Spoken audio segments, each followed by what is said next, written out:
Chris Freed over on YouTube says, Aaron Nola is from Louisiana. You would expect him to be tossing spicy jambalaya, not fat meatballs across the plate. His tanking velocity is very bad.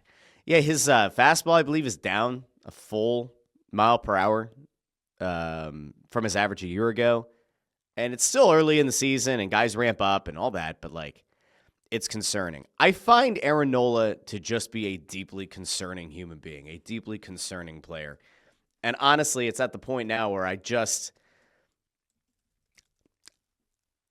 don't know if so much of the anger around Aaron Nola is because we're just exhausted by the guy and we're exhausted by watching him serve up so many balls over the fence. I mean, I brought this up last week.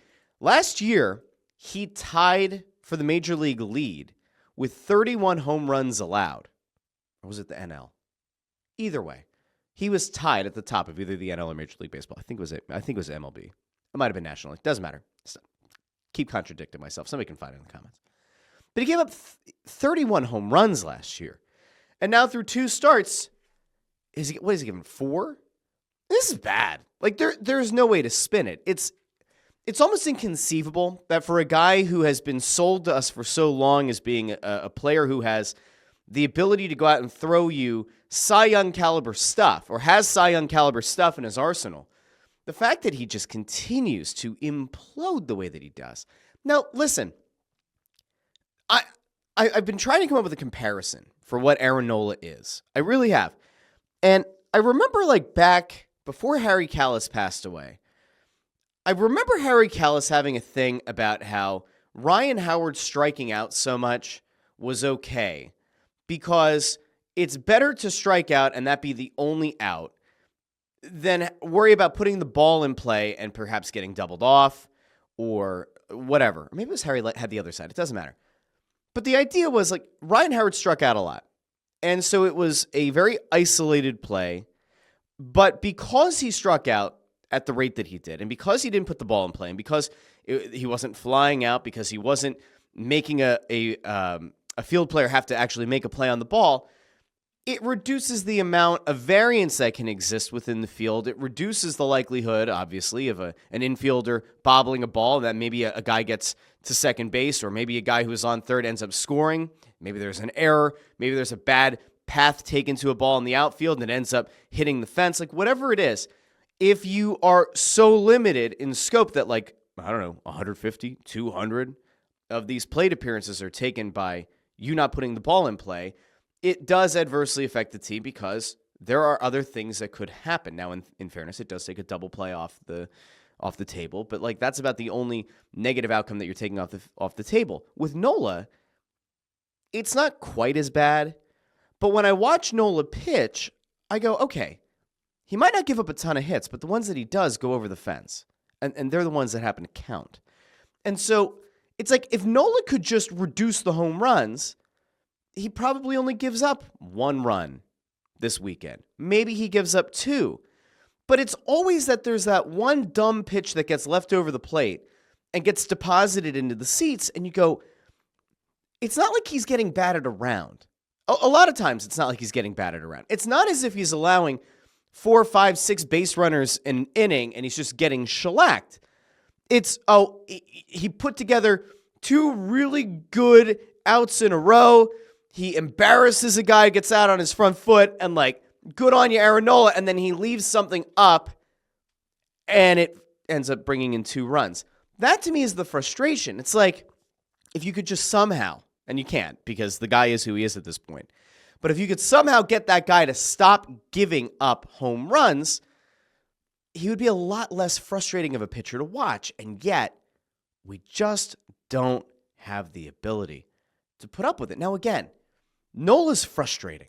I find him to be maybe one of the most frustrating pitchers I have watched in 2 decades. And at the same time, it's like, I understand to an extent why the Phillies thought he was a good guy to bring back. Because if you could fix the home run issue, you have a significantly better pitcher. You don't want to see him go off to another team and that Cy Young caliber stuff gets aligned with whatever goes on up between his ears, especially during those fourth innings, the Rav fourth innings, as people like to say, the biggest battle in sports is Aaron Nola versus the Rav fourth. It's really frustrating. And yet, he only gave up 3 runs. And so if you go into the Dodgers series and you say to yourselves, hey, what is it that you want to get out of Aaron Nola? Would you take a quality start and 3 earned runs? Would that be okay? You'd say, hell yeah, sign me up for it. And yet, by virtue of Nola giving up the long balls, and by virtue of the fact that that also happened to be the game the Phillies' bats just went silent, it feels a lot worse than it probably was. Now, I also think that there's another part of why people get so frustrated with Aaron Nola, if I may. And I took this on a much longer track than I intended on. But, there's one other piece to this. And I was listening to Fightin' Words this morning, and they were talking about, the idea that, could it be that people associate Aaron Nola with a losing period of time in Phillies history, and that's why they're so frustrated with him? And I could only speak for myself. I don't think that's it. I think the reason that people get so frustrated with Aaron Nola is because he was a multi-time opening day starter, and for better or worse, that is a big part of your expectations as a fan. The guy who gets the ball in the opening game is the one that you consider to be the ace of your staff. And so when you see that multiple times, you think, all right, this guy who we've heard about coming up through the system, this is a guy that we have high expectations for. You see what he does, all of that.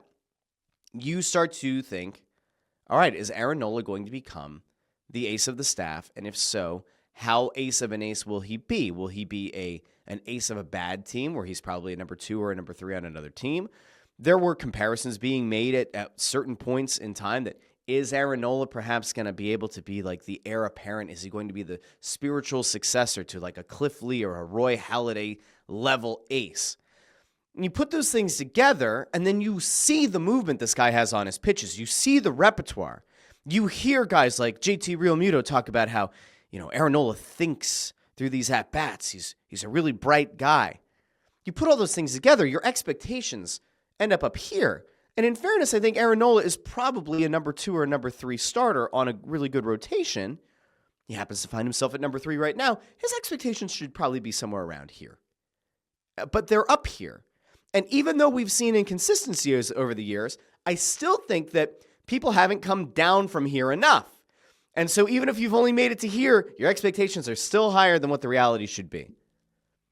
And all of this is to say the guy had a decent enough performance over the weekend. But it did happen to be the only game that you lost to the Dodgers.